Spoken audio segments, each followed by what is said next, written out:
Alright, let's talk about one of the hard things about rock collecting, and that's that it's somewhat of a numbers game. You can't really just go out and start finding a whole bunch of something great, or we would all do it. But it's really what makes it fun at the same time. I remember Bill Dance saying the same thing about fishing. If you just went out and caught all the fish super easily, you would be tired of it right away. And the elusiveness of finding the rocks is really what draws me. And it can never stop being elusive because I don't know what has been formed since everything's different. So here's two different rocks that I'm finding in my area. Common, less common. This would be a black tourmaline and matrix. We're hoping maybe this is a morganite crystal. Come on. Is there walls? Is there a wall right here, here? Is it terminated? Okay, so hopefully we found a morganite burrow. That's hopeful thinking, you know? You gotta stay positive. But just because almost all of the rocks in the area are this one, like when you walk on the ground, it's all gray. Some of these are crystals too. They have to be respected like that. This is actually a larger crystal than this is. This crystal is worth more money, but if you really look at it closely, it's quite banged up and almost missing. So at this point, I like this one better because it's more formed. There's actually another wall on the back here too.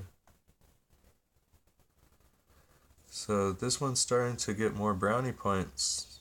Starting to look more like a crystal.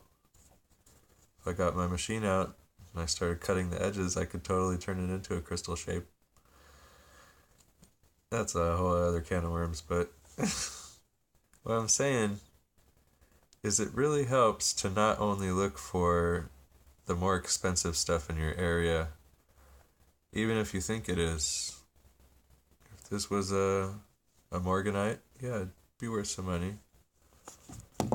But just because there's an ugly rust-covered piece of granite on the ground doesn't mean that there's not gemstones all over this one too. You know what I mean?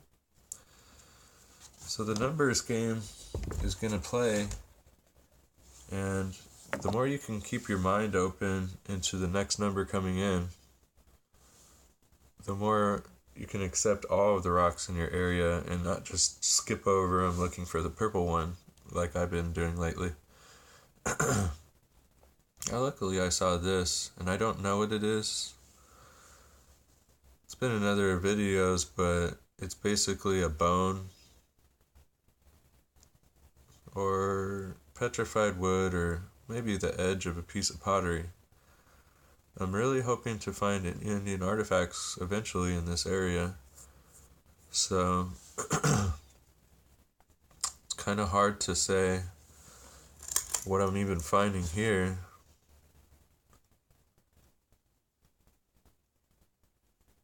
But it takes time, it takes interpretation to come up with all the ideas that this could be this could be that, let's find more.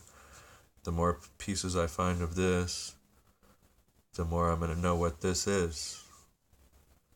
And move on and on and on. Don't just look at only the good looking rocks. Each part has merit